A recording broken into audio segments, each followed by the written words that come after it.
बिस्मिल्लाहिर्रहमानिर्रहीम। खातिन हज़रात, मैं हूँ अख्तर अब्बास और आप सबको मेरा सलाम पहुँचे। मेरा रब आपको और आपके बच्चों को सलामत रखे, आपके प्यारों को सलामत रखे। कोरोना की ये तीसरी लहर तो बहुत ही जालिम साबित हो रही है और ख़ास तौर पे हमारे हमसाया मुल्क में जो जिस शिद्दत के साथ वहाँ कोरोना हमलावर है वो तो लर्जा देने के लिए काफ़ी है। यानी वहाँ के बारे में जो रिपोर्ट्स हैं कि जो उनके जहाँ मुर्दों को जलाते हैं वहाँ लकड़ियाँ ख़त्म हो गई हैं और जो जल जल के डेड बॉडीज़ को जो चिमनियाँ हैं वो पिघल गई हैं और उन्होंने अपनी रवायात के ख़िलाफ़ अब जो आम खुले खेत हैं, खुली जगह हैं, वहाँ भी कोरोना से मरने वालों को जलाने की इजाज़त दे दी है।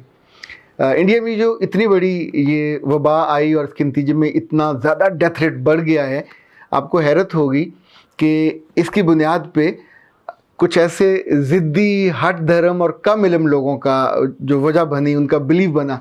लाइक उनके यहाँ चूँकि ज्योतिषियों को ईमान की हद तक सच्चा माना जाता है। ज्योतिषी वो होते हैं जो बैठे उल्टे सीधे हिसाब लगाते हैं तारों के इल्म से, आदाद के इल्म से। उन्होंने ये कहा कि अगले साल 2022 में जो कुंभ मेला उनका, वैसे तो हमने बचपन में कुंभ के मेले में दो भाइयों का बिछड़ जाना और फिर 20 साल के बाद उनका दोबारा मिलना, फिल्मों में ये आम हर दूसरी तीसरी फिल्म में ये कहानी होती थी कि कुंभ के मेले में बिछड़ गए। ये मुहावरा मजाक में भी इस्तेमाल किया जाता था, वैसे हमारे यहाँ भी इस्तेमाल किया जाता था। लेकिन कुंभ का मेला वहाँ एक यूँ समझें कि उनका एक सिंबल है जिसमें पूरे मुल्क से लोग जाते हैं और जाके गंगा स्नान करते हैं। ये उत्तराखंड की एक रियासत है, शहर उनका है हरिद्वार या हरिद्वार। वहाँ पे इस दफ़ा तो 30-30 लाख लोग वहाँ पहुँचे हैं। और रियासत के वज़ीर आला से जब किसी ने पूछा कि कोरोना का हमला है, ख़तरा है, आपने ये क्या लोगों को इजाज़त दी, तो जो वज़ीर आला हैं तीरथ सिंह, उन्होंने कहा कि मुसलमान तो तबलीग के लिए एक इमारत में जमा होते थे और अब पता मुसलमानों पे पिछला एक साल इतना भारी वहाँ रहा कि उनको कोरोना बॉम्ब कहा गया, उनको कोरोना फैलाने वाला कहा गया। ये तक कहा गया कि जो मस्जिदों में जाते हैं, जो तबलीग के जाते हैं, उन पे केस कर दिए जाएं, उनको जेलों में डाल दिया जाए। आलमोस्ट हर जगह, हर रियासत में उनके ख़िलाफ़ एक पूरी कैंपेन चली। ज़ाहिर है जहाँ अक़लियत होती है बेचारे कमज़ोर होते हैं। मियाँ मोहम्मद बख्श साहब का बड़ा खूबसूरत वो शेर है, लिस्सदा की ज़ोर मोहम्मद नास जाना या रोना। अब वहाँ हिंदू अक्सरियत इतनी ज़्यादा है तो उसमें मुसलमान तो ज़ाहिर बहुत थोड़े हैं, 20-21 करोड़ के करीब हैं। उनकी सख्ती या उनके जो इल्ज़ामात हैं वो नहीं सहे जा सकते थे तो बेचारे चुप हो जाते थे। लेकिन इल्ज़ामात उन पर धड़ो धड़ जितने बुरे बुरे नाम थे वो रखे गए कि इनकी तबलीग की वजह से, इनकी मस्जिदों की वजह से, और दिल्ली में जहाँ तबलीगी जमात जमा होती है उस पर इल्ज़ाम लगते थे। लेकिन अब ये जो हुआ कि उनके पंडितों ने और पुरोहितों ने और ज्योतिषियों ने ये कहा कि जो कुंभ का मेला है ये 2022 में होना है, तो अगर हमारा हिसाब ये कहता है कि उसको पहले कर लिया जाए एक साल, जो ऐसी एक शुभ घड़ी आनी है जो 83 साल के बाद आएगी। अल्लाह माफ़ करे वो शुभ घड़ी लेके डूब बैठ गई है सबको, और वो शुभ घड़ी ऐसी गैर शुभ हुई है साबित कि पूरे मुल्क में स्वाय डेथ बॉडीज़ के और कुछ नहीं बचा। डर इस बात का भी लग रहा है कि ज़ाहिर है बिल्कुल हमसाया है, जो वेव्स चलती हैं, हवाएं चलती हैं और हमसाए सबसे पहले मुतासर होते हैं।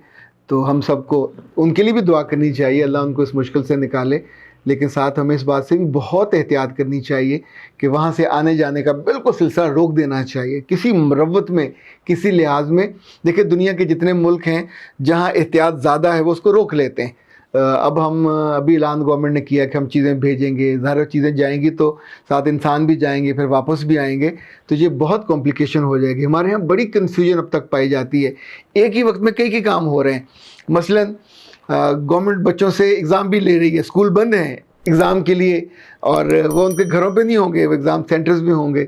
साथ फ़ौज को बुला लिया है कि लोगों को रात को रोका जाए कि वो मास्क पहन के अगर नहीं निकलते तो केस हों, रात को वो क्यों निकले हुए। सारी एक्टिविटीज़ जारी हैं, लेकिन ये कि जो बेहतियाती है वो पहले से ज़्यादा हो रही है। मैंने ज़ाती तौर पे, यानी मैं बहुत ज़्यादा एहतियात नहीं करता था, पर अभी जब तरावी पढ़ने जाते हैं तो वहाँ कई सारे जानने वाले होते हैं। पहले कभी ऐसा नहीं होता था कि मैं मतलब रजिस्ट ही नहीं कर पाता, उनको सलाम भी लेते हैं, पुराने दोस्तों तो गले भी मिलते हैं, तो अभी मैं भी हाथ ऐसे करके कर लेता हूँ। मैं तरावी के दौरान भी वो जो मास्क है लेके अपना जानमाज़ अलग से लेके जाता हूँ, मास्क अलग से लेके जाता हूँ। गाड़ी में बैठते हुए भी मास्क मैं ज़रूर लेता हूँ یعنی یہ احتیاط میں نہ کرتا، پر میری بیٹیوں نے اور اہلیہ نے مجھے اس پہ کہا، منوایا، تو میں اب احتیاط کرتا ہوں۔ گاڑی میں بھی میں نے 8-10 ماسک الگ سے رکھے ہوئے ہیں کہ اگر مجھے ظاہر ہے بار بار آپ پرانا پھر استعمال کر کے پھینک دیتے ہیں تو نئے آپ کے پاس اویلیبل ہونا چاہیے۔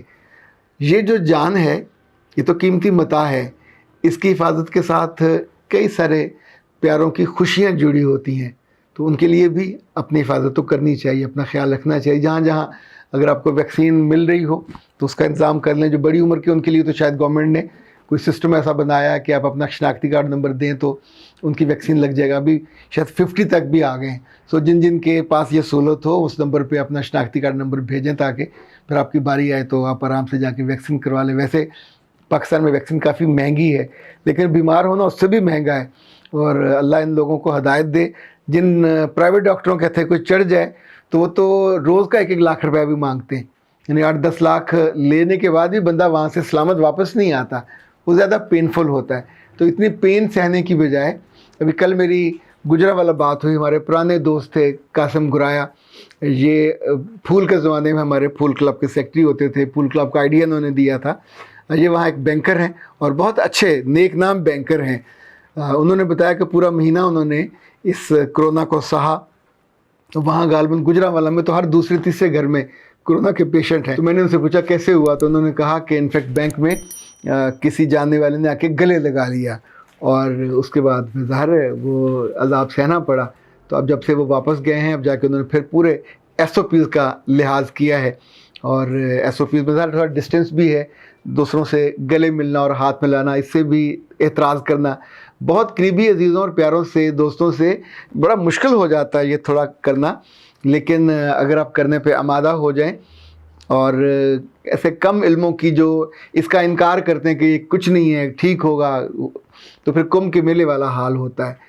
اور وہاں جتنے لوگ جنہوں نے وہ راتوں کو باہر وقت گزارا اور جا کے نہاتے رہے، ظاہر ہے وہ سارا کا سارا جرمز اس پانی کا وہاں بھی، اور لوگوں کی جو قربت تھی اس نے پورے ملک کو عذاب میں ڈال دیا، اور وہاں اتنے زیادہ لوگ مرے ہیں کہ اتنے لوگ تو جنگوں میں بھی نہیں مرتے ہوتے۔ خاطر حضرات، ایسی خبروں سے ہم عام طور پہ 2-3 طرح کی چیزیں ہوتی ہیں، کبھی دکھی ہوتے ہیں، کبھی افسوس کا اظہار کرتے ہیں، پر میں کبھی کبھی لرن بھی کرتا ہوں۔ میرا ہمیشہ سے یہ بلیو تھا کہ یہ جوتشی ہوں، پنڈت ہو، پروہت ہو، یہ لوگوں کو بیوقوف بناتے ہیں۔ جس علم کی بنیاد پہ یہ سب تیر تکا ہوتا ہے، ایک چیزیں اس کی گمان پہ اور اپنے اس علم کو ظاہر کرنے کے لیے کچھ بھی یہ چیزوں کو کریٹ کر دیتے ہیں۔ آپ کو یاد ہے ایک فلم بنی تھی منا بھائی سم تھنگ تھا، اس میں بھی ایک جو جوتشی تھا اس نے لڑکی کے بارے میں کہا تھا کہ یہ منگلی ہے، یعنی منگل کو پیدا ہوئی ہے تو اس کی شادی جس گھر میں جائے گی تو ایسا ہو جائے گا اور ویسا ہو جائے گا۔ تو بعد میں اس فلم کے رائٹر نے اس ایکٹر سے یہ کروایا کہ اسے کہا کہ تو سب کی زندگیوں کے بارے میں بتاتا ہے کہ برباد ہو جائیں گی زندگی، تو کتنی دیر رہے گا؟ تو اس نے کہا میں رہوں گا۔ اس نے ریوالور نکالا اپنے، اس کو ماتحت سے سیکنڈ ان کمانڈ سے کہا کہ اس کو گولی مارو، تب اس پہ پھر 10 گننے تک اس نے کہا کہ 1 2، تو پہلے تو وہ ڈٹا رہا، پھر 5 6 کے بعد اس کی جان، اور اس نے چیخنا شروع کر دیا۔